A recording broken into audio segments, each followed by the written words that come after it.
आज हम लोग सीखेंगे अमाइंस की प्रिपरेशंस। और अमाइंस की प्रिपरेशंस के अंदर हम लोगों को जो सीखना है उसमें इंपॉर्टेंट बात ये रखनी है कि हमें ये देखना है कि क्या कोई जो कार्बन है, अगर वो कार्बन ऑलरेडी फंक्शनल है तो वो कार्बन पे कैसा चेंज आता है, क्योंकि उस कार्बन से अटैच्ड जो सिस्टम बनेगा वो अमाइन बन जाएगा। लेकिन वो फंक्शनल कार्बन पे क्या चेंज हो रहा उस चीज को स्पेशली नोट करना, क्योंकि ये काइंड ऑफ स्टेप अप कहलाता है। लेकिन अगर उस फंक्शनल ग्रुप को हटा देते हैं तो हमारा ये स्टेप डाउन कहलाता है। और उसी फंक्शनल ग्रुप को रहने देते हैं, उसके बाद उसको रिड्यूस करके उसमें हाइड्रोजन ऐड करके लाते हैं तो कार्बन की क्वांटिटी बढ़ती नहीं है, लेकिन फंक्शनल ग्रुप का कार्बन वही चेन में अटैच हो जाता, तो चेन के लिए स्टेप अप होगा। लेकिन पूरे के पूरे सिस्टम को स्टेप अप नहीं मानना है, ठीक है। चेन इंक्रीज होगा, एल्काइल चेन बढ़ेगी, लेकिन पूरा सिस्टम स्टेप अप नहीं कहलाएगा, ठीक है। तो आते हैं, स्टार्ट करते हैं। तो बच्चों सबसे पहले है एल्काइल हैलाइड्स के थ्रू। तो एल्काइल हैलाइड्स के थ्रू हमारे पास सिस्टम दो तरह से हम सीखते हैं। पहला है कि एल्काइल हैलाइड्स को डायरेक्ट अमोनिया से रिएक्ट कराएं। तो अमोनिया से कोई भी रिएक्शन कराते हैं, चाहे ऑर्गेनिक चाहे इनऑर्गेनिक, उस प्रोसेस को अमोनोलिसिस ही बोला जाता है।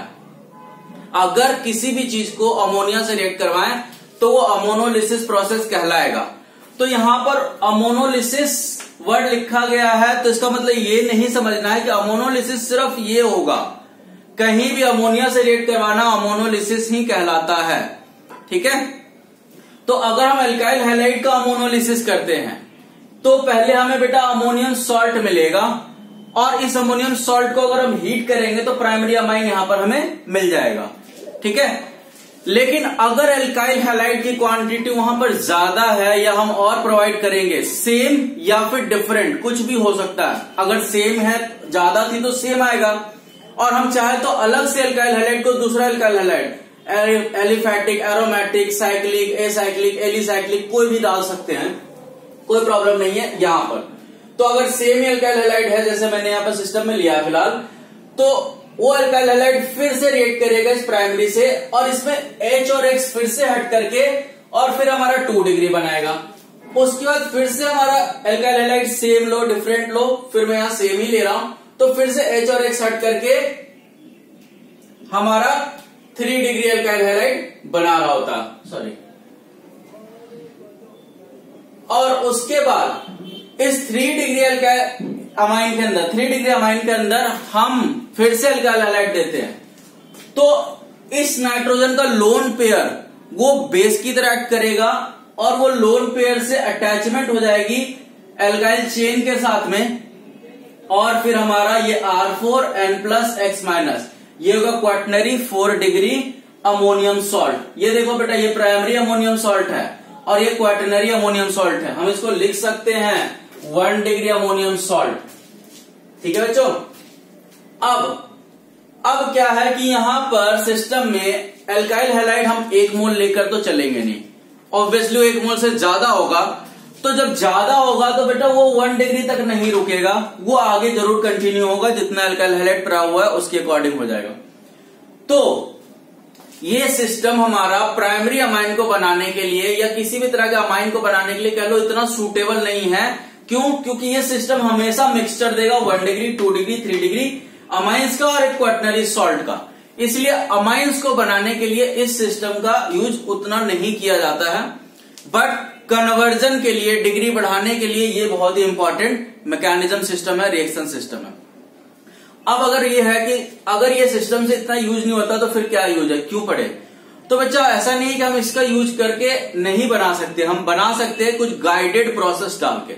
गाइडेड प्रोसेस क्या है कि जो हमारा सॉल्ट बन रहा है हमारा यहां पर, सॉरी 1 डिग्री अमोनियम सॉल्ट, अगर इस सॉल्ट के टाइम पर बेस ऐड कर दे, कोई भी स्ट्रॉन्ग बेस ऐड कर सकते हो, NaOH, KOH, तो बेस ऐड करेंगे तो वो बेस क्या करेगा, इस सॉल्ट को अपने साथ रिएक्ट करवाएगा और रिएक्शन के बाद प्राइमरी अमाइन बना देगा, और H2O और बेस के साथ जो भी हमारा बेस का सॉल्ट बनेगा वो हमारा यहां पर मिल जाएगा।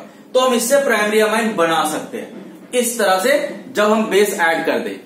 या फिर दूसरा तरीका है कि अगर हमने NH3 को काफी एक्सेस में ले लिया, बहुत ज्यादा, तो तो क्या होगा, एक ही बार में सारा एल्काइल हैलाइड ये सॉल्ट बन जाएगा। और जब एक ही बार में सारा एल्काइल हैलाइड सॉल्ट बन जाएगा तो फर्दर कोई एल्काइल हैलाइड बचा ही नहीं है, जिसकी वजह से फिर जो है रिएक्शन आगे होगा। अब बच्चों हम लोग देखते हैं जो दूसरा है गैब्रियल थैलामाइड सिंथेसिस। ये एल्काइल हैलाइड के साथ भी काम आएगा और ये अमाइड के साथ भी काम आएगा, क्योंकि अगर हम इस प्रोसेस से यहां से सोचते हैं तो ये एल्काइल हैलाइड है, और अगर इस फर्स्ट रिएजेंट से सोचते तो ये अमाइड है। ये हमारा बच्चा थैलीमाइड है, ठीक है, थैलीमाइड। और जब थैलीमाइड को हम लोग किसी बेस से कराते हैं तो थैलीमाइड का सॉल्ट बनेगा, H2O बाहर हमारा यहां पर निकल जाता है। फिर वो सॉल्ट जो है, जो N के साथ ये K या Na होगा, वो सॉल्ट बना। इस सॉल्ट को हम एल्काइल हैलाइड से कराएंगे तो ये हमारा K और X बाहर निकल जाएगा और N के साथ हमारा एल्काइल चेन अटैच हो जाएगा। अब ये जो सिस्टम मिला, इसको फिर से बेस दे दो और बेस को एक्वस ले लो तो बहुत बढ़िया, ठीक है, क्योंकि बेस अगर एक्टिवेट हो जाए तो बहुत अच्छा काम करेगा यहां पर।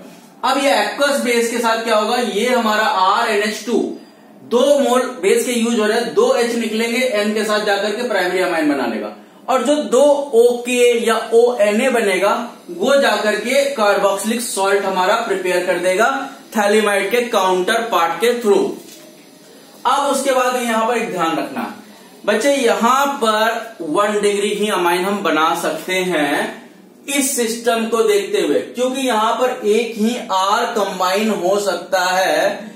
उसका रीजन ये नहीं कि नाइट्रोजन की कैपेबिलिटी खत्म हो गई है, जी नहीं, कैपेबिलिटी नाइट्रोजन की खत्म नहीं हो, क्योंकि ये पूरा प्रोसेस SN2 मैकेनिज्म की ओर लीड करता है, और जब SN2 मैकेनिज्म होगा तो हायर डिग्री चेन में हिंड्रेंस ज्यादा आएगी, इसलिए ये प्रोसेस अप्लीकेबल नहीं होगा।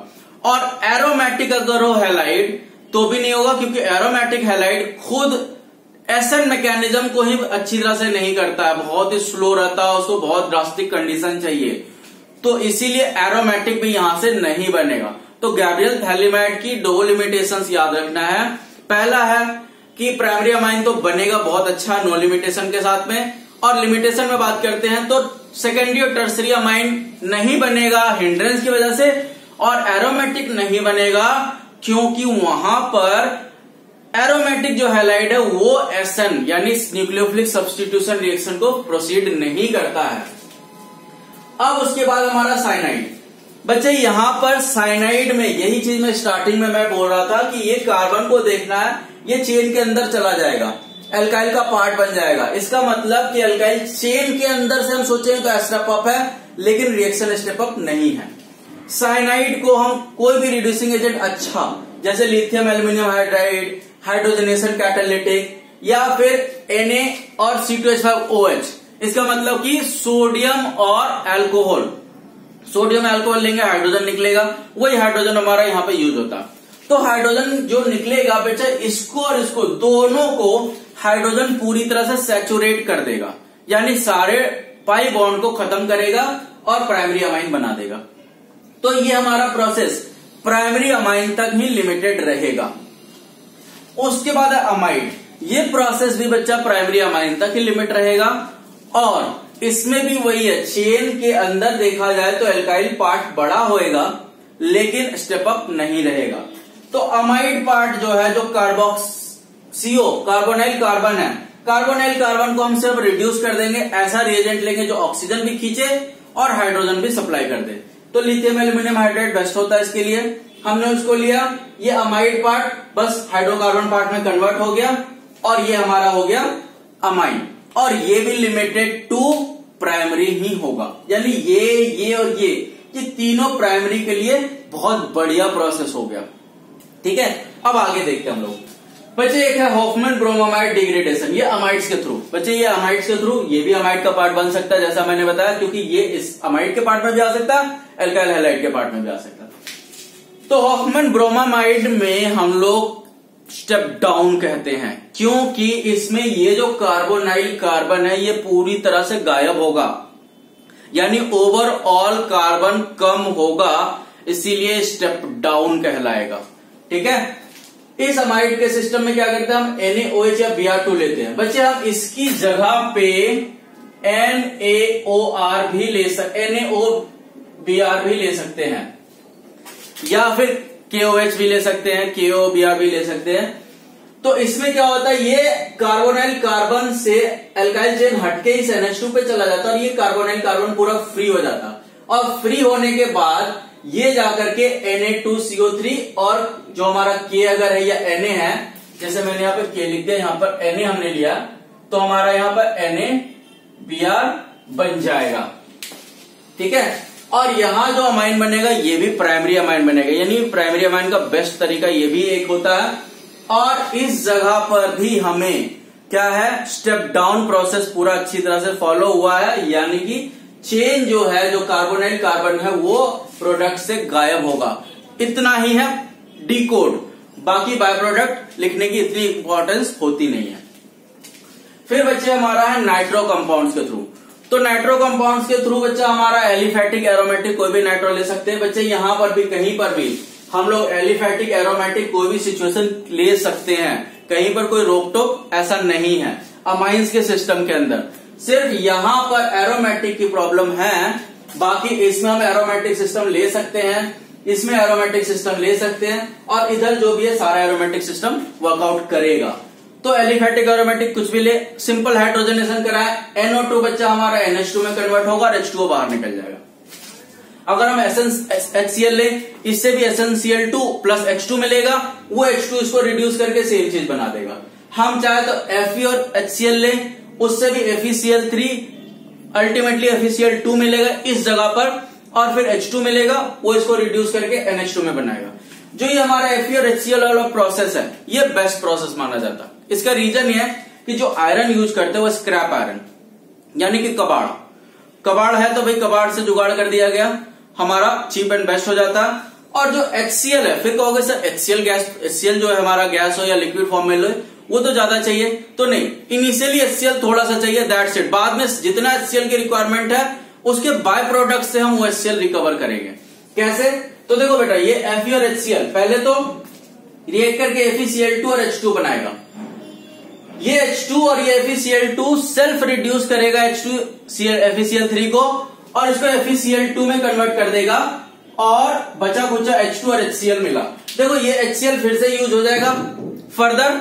अब ये FeCl2 जो आया हमारा फाइनली, जो एक बाय प्रोडक्ट हुआ, उस FeCl2 को पानी देते हैं, तो ये पानी क्या करता है, आयरन का हाइड्रोक्साइड बना देगा और HCl फिर से निकालेगा, और ये HCl फिर से यहां यूज हो सकता है और हाइड्रोजन गैस भी प्रोड्यूस करेगा। यानी कि इस प्रोसेस के अंदर अगर हम चेक करते हैं तो स्क्रैप आयरन की सिर्फ हमारे पास डिमांड रहेगी कबाड़, और HCl इनिशियली हमने प्रोवाइड कर दिया, बाद में एक्सेसिव HCl इतना हमारे पास आता रहेगा कि जो रिएक्शन को रन कराने के लिए सफिशियंट होगा।